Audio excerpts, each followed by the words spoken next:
Hello students, kids garden में आप सभी का स्वागत है। तो चलिए आज हम लोग जानते हैं परिमेय संख्या के बारे में। क्या है परिमेय संख्या? तो चलिए शुरू करते हैं हमारी आज की क्लास। देखिए, हम लोगों ने प्राकृत संख्या को जाना है, फिर पूर्ण संख्या को जाना है। प्राकृत संख्या क्या था? Natural numbers. ठीक है, नेचुरल नंबर्स कौन से होते थे? तो देखिए ये 1 से शुरू होता था। ठीक है, 1 2 3 4 आगे इस तरह से ये कंटिन्यू था, असीमित था। ये मतलब इसका कोई लिमिट नहीं है, कितना दूर से जाएगा, कहीं भी कहीं तक भी जा सकता है। ठीक है ना। तो इस तरह से आगे ये कंटिन्यूड रहता है। उसी तरह हम लोग जानते थे एक होल नंबर होता था, पूर्ण संख्या। पूर्ण संख्या जो होती थी तो वो 0 से शुरू होती थी। ठीक है, यानी कि ये 1 से शुरू होता था और होल नंबर 0 से, यानी कि 0 1 2 3 4 इस तरह से ये भी आगे कंटिन्यूड है। ठीक है, तो हम लोगों ने होल नंबर और नेचुरल नंबर्स तो पहले से जान रखा है। ठीक है, उसके बाद देखिए एक इक्वेशन यहाँ पे आप देखिए, सपोज कीजिए यहाँ पे 7x + 5 = 0। ये आपको एक इक्वेशन दिया हुआ है। ठीक है, तो देखिए इसको जब हम लोग सॉल्व करते हैं तो इसको 7x = ये +5 है तो बराबर के उस तरफ जाएगा तो ये -5 बन जाएगा। और ये x 7 के साथ में देखिए मल्टीप्लाई में है तो ये डिवाइड के सॉरी इक्वल टू के उस पर जाएगा तो ये क्या हो जाएगा, इधर डिवाइड हो जाएगा। तो अब देखिए यहाँ पे हमें x बराबर -5/7 मिल रहा है। ठीक है, तो ये जो वैल्यू है इसको हम लोग किस कैटेगरी में रखेंगे? ठीक है, इसमें एक इंटीजर्स भी होता है। ठीक है, इंटीजर्स में क्या होता है, उसमें 0 तो रहेंगे ही और फिर नेगेटिव नंबर्स और पॉजिटिव नंबर्स, उसमें दोनों नंबर्स होते हैं। ठीक है, नेगेटिव, पॉजिटिव और 0, इसमें तीनों इंक्लूड रहते हैं इंटीजर्स में, पूर्णांक में। ठीक है ना। तो अब देखिए यहाँ पे हमारा जो x = -5/7 आया है, इसको हम लोग कौन सी कैटेगरी में रखेंगे? क्या हम लोग इसको नेचुरल नंबर कह सकते हैं, क्या इसको हम लोग होल नंबर कह सकते हैं, या फिर हम लोग इसको इंटीजर्स कह सकते हैं? क्या कह सकते हैं इसको? तो आपका जवाब होगा कि नहीं, हम लोग इस तीनों ही कैटेगरी में इसको नहीं रख सकते हैं। तो इसी तरह के नंबर्स के लिए एक अलग कैटेगरी बना, तो वो क्या कहलाया? वो कहलाया रेशनल नंबर, यानी कि परिमेय संख्या। ठीक है, परिमेय संख्या कहलाया। इसको हम लोग परिमेय संख्या में रखेंगे। क्यों? क्योंकि देखिए यहाँ पे एक ऊपर अंश है और नीचे हर है, यानी देखिए वैसा संख्या जिसको हम लोग p/q के फॉर्म में लिख सकते हैं, तो वो क्या होगी? परिमेय संख्या। ठीक है, परिमेय संख्या कहने का मतलब p/q का फॉर्म होना चाहिए, जहाँ पे p क्या है? हमारा अंश है और q हमारा हर है। ठीक है, अंश को इंग्लिश में न्यूमरेटर कहा जाता है और हर को डिनोमिनेटर कहा जाता है। ठीक है, यानी कि न्यूमरेटर बाय डिनोमिनेटर, हिंदी में कहेंगे तो अंश बटा हर, या फिर p/q का फॉर्म होना चाहिए। ठीक है, तो अब हम लोग जान गए कि परिमेय संख्या क्या है। ठीक है, जिस तरह से हम लोग कोई भी परिमेय संख्या ले सकते हैं, 4/5 हमने लिया था, 4/3, 6/2, कुछ भी हम लोग ले सकते हैं, 9/8, इस तरह से हम लोग कितनी भी परिमेय संख्या ले सकते हैं। ठीक है, तो ये हम लोगों ने जान लिया कि परिमेय संख्या क्या है। अब हम लोग देखेंगे कि पॉजिटिव, नेगेटिव, रेशनल नंबर्स। ठीक है, यानी कि कौन सी संख्या को हम लोग पॉजिटिव रेशनल नंबर कहेंगे और कौन सी संख्या को हम लोग नेगेटिव रेशनल नंबर्स कहेंगे। ठीक है, तो चलिए यहाँ पे देखते हैं हम लोग। यहाँ जैसे कि देख रहे हैं हम लोग कि 2/5 है, तो 2/5 ये हमारा क्या है? तो ये हमारा पॉजिटिव है। ठीक है, ये पॉजिटिव रेशनल नंबर है। ठीक है, लेकिन अगर हम लोग -1/4 लिखते हैं तो ये क्या है हमारा? तो आप लोग देख सकते हैं यहाँ पे 1/4 के साथ में माइनस का साइन है, तो इसका मतलब ये नेगेटिव साइन है, तो नेगेटिव नंबर्स हो गए। ठीक है, तो ये हो जाएगा आपका नेगेटिव रेशनल नंबर्स। लेकिन आप एक और नंबर यहाँ देखिए, -3/-2। अब आप लोग इसको क्या कहेंगे? ये नेगेटिव है या फिर पॉजिटिव है? तो देखिए यहाँ तो वैसे तो माइनस का साइन दिख रहा है, तो आप लोग कहेंगे कि नेगेटिव होगा, लेकिन देखिए यहाँ पे ऊपर और नीचे दोनों जगह नेगेटिव का साइन है। ठीक है, तो जब दोनों में नेगेटिव का साइन रहेगा तो ऊपर नीचे ये साइन कट जाएगा, तो ये हमारा क्या बचेगा? 3/2 बच गया अब सिर्फ हमारा, और ये क्या है? एक पॉजिटिव है, पॉजिटिव नंबर है। ठीक है, तो अगर अंश और हर दोनों में ही अगर माइनस का साइन रहता है तो उसको हम लोग पॉजिटिव रेशनल नंबर्स कहेंगे। ठीक है, यानी कि धनात्मक परिमेय संख्या कहेंगे। ठीक है, तो इस तरह से हम लोग पॉजिटिव और नेगेटिव रेशनल नंबर्स को पहचान सकते हैं। ठीक है ना। अब हम लोग आगे बढ़ते हैं, नेक्स्ट टॉपिक है हमारा कि समतुल्य, ठीक है, इक्विवेलेंट रैशनल नंबर, समतुल्य परिमेय संख्या किसको कहेंगे। देखिए कैसे निकालते हैं हम लोग, उसको जानेंगे हम लोग। देखिए यहाँ सपोज कीजिए कि हमारा 4/5 कोई परिमेय संख्या है, ठीक है, 4/5 हमारा परिमेय संख्या है, मुझे इसका समतुल्य निकालना है। तो देखिए समतुल्य निकालने के लिए क्या करना पड़ेगा, तो देखिए हमें ऊपर और नीचे सेम डिजिट से मल्टीप्लाई करना पड़ेगा। जो भी डिजिट एक हम लोग लेंगे उसको ऊपर और नीचे सेम लेना पड़ेगा।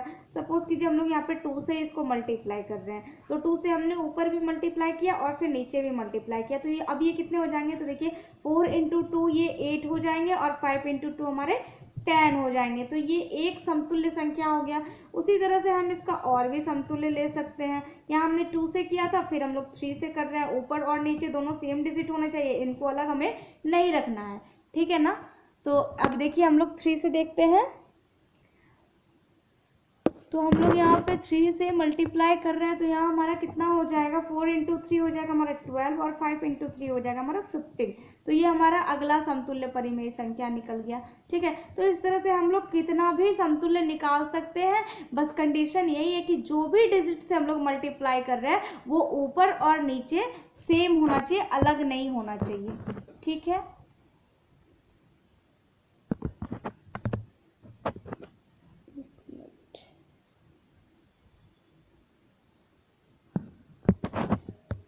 तो ये हम लोगों ने समतुल्य संख्या निकालना सीखा। अब अगर दो संख्या हमें जैसे दी हुई हैं तो वो समतुल्य है या नहीं ये हमें बताना है, तो वो हम लोग कैसे जानेंगे, चलिए देखते हैं उसको भी हम लोग। देखिए अब हम लोग समतुल्य संख्या निकालना सीख चुके हैं। अब हम लोग दो अगर दी हुई संख्या है और हमें पूछा जाए कि क्या दोनों संख्याएं आपस में समतुल्य हैं, तो वो हम लोग कैसे जानेंगे। देखिए यहाँ पे जैसे कि है -2/3 और -6/9। अब पूछा हमसे ये जा रहा है कि क्या ये दोनों जो परिमेय संख्याएं हैं आपस में ये समतुल्य हैं या फिर नहीं है। तो यहाँ देखिए हम लोग कैसे जानेंगे। देखिए यहाँ पे -2/3 है, इसको हम लोगों ने लिख लिया, यहाँ -6/9 है, ठीक है। हम लोग यहाँ देख रहे हैं कि 3 के टेबल से ये दोनों डिजिट जो हैं डिवाइड हो रहे हैं, ठीक है। जब भी हम लोग डिवाइड करेंगे रेशनल नंबर को तो सेम डिजिट से ऊपर भी और नीचे भी डिवाइड करना है, ठीक है। तो यहाँ पे हम लोग 3 से अगर इसको कर रहे हैं, ये 2 बार में 6 हो जाएगा, -2 हो जाएगा यहाँ पे, और इसको 3 बार में करेंगे तो 3 3 × 9 हो जाएगा, यानी कि हमारे -2/3 आ गए, ठीक है। यहाँ भी हमारा -2/3 था और ये भी अब इसका स्टैंडर्ड फॉर्म जो है वो -2/3 है। इसका मतलब ये दोनों क्या है, आपस में समतुल्य है, ठीक है, ये आपस में समतुल्य है। अगर इसको डिवाइड सेम डिजिट से डिवाइड करने के बाद अगर ये इसके बराबर नहीं आता दोनों, तो हम कह सकते थे कि ये जो संख्याएं हैं ये समतुल्य नहीं है, ठीक है। अगर दोनों सेम आ जाते हैं तो वो हो जाएगा समतुल्य परिमेय संख्या, ठीक है। अब देखिए हम लोग दो परिमेय संख्याओं का तुलना करेंगे, ठीक है। मतलब कि कौन बड़ा है कौन छोटा है, दो परिमेय संख्याओं में हम लोग छोटा बड़ा कैसे जानेंगे ये हम लोग देखते हैं, ठीक है। यहाँ देखिए मेरा क्वेश्चन है कि 3/-4 और -5/6 है, ठीक है। आपको बताना है कि ये दोनों जो परिमेय संख्या हैं इनमें से कौन बड़ी है, ठीक है। तो देखिए सबसे पहला काम आपको क्या करना है, यहाँ पे देखिए ये 3/-4 है, इसका सबसे पहले नीचे का हमें माइनस को हटाना है। तो नीचे का माइनस हटाने के लिए क्या करना पड़ेगा, तो ऊपर और नीचे दोनों को माइनस से हमें मल्टीप्लाई करना पड़ेगा। यहाँ देखिए इसको भी माइनस से हम लोग मल्टीप्लाई करेंगे, ऊपर भी और नीचे भी, तो ये कितने हो जाएंगे, -3 हो जाएगा ऊपर का ये, और नीचे का माइनस माइनस अब ये प्लस हो चुका है, यानी कि ये हो जाएगा -3/4, ठीक है। अब मेरा क्या क्या हो गया, परिमेय संख्या -3/4 और यहाँ पे -5/6, ठीक है। हमें सबसे पहला काम यही करना है कि नीचे से जो हमारा माइनस उसको हटा लेना है अगर रहे तो, ठीक है। उसके बाद क्या करेंगे, हम इन दोनों संख्याओं का जो हर है इनका हमें एलसीएम कर लेना है, ठीक। एलसीएम करेंगे किसका किसका, 4 और 6 का करेंगे, तो हमारा एलसीएम कितना हो जाएगा 12, ठीक है, अब हमारा एलसीएम मिल चुका है हमें। अब हमें सबसे पहले क्या करना है, तो देखिए इन दोनों का जो हर, जो कि अभी अलग अलग है, इन दोनों को हमें पहले सेम करना होगा, एक समान करना होगा दोनों के हर को। तो समान करने के लिए क्या करना पड़ेगा, देखिए यहाँ पे -3/4 है, तो -3 और देखिए यहाँ पे जो 4 है इसको हम लोगों को इसके इक्वल, यानी जो एलसीएम आएगा उसके इक्वल लाना है हर में, ठीक है, मतलब उतना ही लाना है, यही लाना है। तो ये लाने के लिए देखिए यहाँ पे नीचे अभी 4 है, तो इस 4 को हम लोग ऐसी कौन सी संख्या से मल्टीप्लाई करें जो कि हमें 12 मिले, तो हमें ये सोचना है। तो देखिए हम लोग यहाँ पे 4 को अगर 3 से मल्टीप्लाई करते हैं तो हमें 12 मिल जाएंगे, ठीक है। और चूंकि हम लोगों ने नीचे 3 से मल्टीप्लाई किया तो हमें ऊपर भी 3 से मल्टीप्लाई करने हैं, तो हमें कितने मिल जाएंगे, 3 3 9, यानी इसके साथ में माइनस था तो -9 हो जाएंगे, और ये हो गया हमारा 12।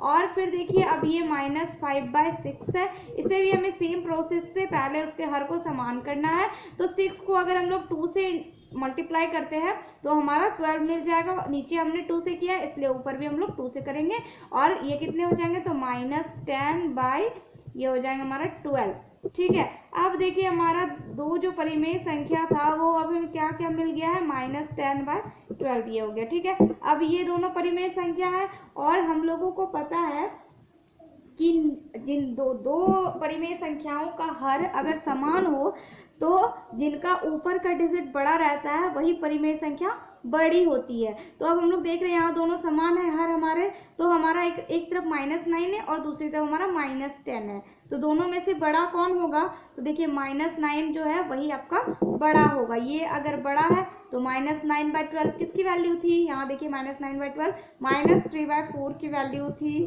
तो इसका मतलब -3/4 बड़ा है किससे, -5/6 से। तो इस तरह से हम लोग तुलना कर सकते हैं, ठीक है, बड़ा छोटा हम लोग पहचान सकते हैं। नेक्स्ट है हमारा मानक रूप, स्टैंडर्ड फॉर्म, ठीक है। मानक रूप अब हम लोग जानेंगे, तो देखिए कैसे करते हैं, मानक रूप कैसे जानते हैं हम लोग। यहाँ देखिए हमारा जो परिमेय संख्या है वो है 36/24 -24, ठीक है। इसका हमें मानक रूप बताना है। मानक रूप समझिए एक तरह से हुआ कि मतलब इसका ऐसा छोटा रूप जहाँ पे वो इसके आगे और डिवाइड नहीं होगा, ठीक है, सबसे छोटा रूप जहाँ से अब वो आगे डिवाइड नहीं होगा। तो देखिए हमें इसे उसी रूप में लाना। अभी देखिए ये डिवाइड हो रहा है, किससे डिवाइड होगा, देखिए ऐसे तो आप इसको 2-3 स्टेप पे भी कर सकते हैं, जैसे कि 2-3 बार भी कटा के 2 से 3 से जिससे भी लग रहा है, छोटे छोटे डिजिट से भी कटा के 2-3 बार में ला सकते हैं। और नहीं तो इसका सबसे सिंपल तरीका है कि आप इन दोनों का जो है HCF कर लीजिए, और HCF करके जो डिजिट मिलता है उसी से आप इसको डिवाइड कर दीजिए, ऐसे आपका एक ही स्टेप में वो आपका आसानी से हो जाएगा, ठीक है। जैसे कि देखिए यहाँ पे 36 और 24 है, तो इसका HCF कितना मिलेगा, हम लोग को 12 मिलेगा, ठीक है ना। तो हम लोग को क्या करना है, जब इसका HCF 12 मिलेगा तो हमें 12 से इन दोनों को कटा देना है। कितने बार में कटेंगे, देखिए यहाँ पे ये हो जाएंगे 3 बार में, और ये हो जाएंगे 2 बार में, और यहाँ पे माइनस का साइन है तो हम लोग को भी यहाँ पे माइनस का साइन देना है, यानी ये कितने हो जाएंगे 3/-2।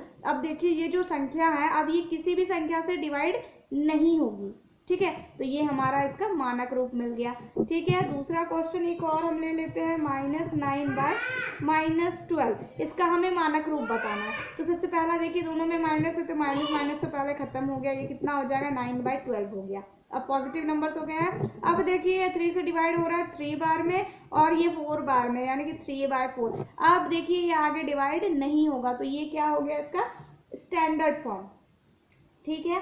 तो आप लोगों ने जाना परिमेय संख्या के बारे में, और उनकी तुलना को जाना, समतुल्य परिमेय संख्या को जाना, और उनके मानक रूप को जाना, ठीक है। Thank you.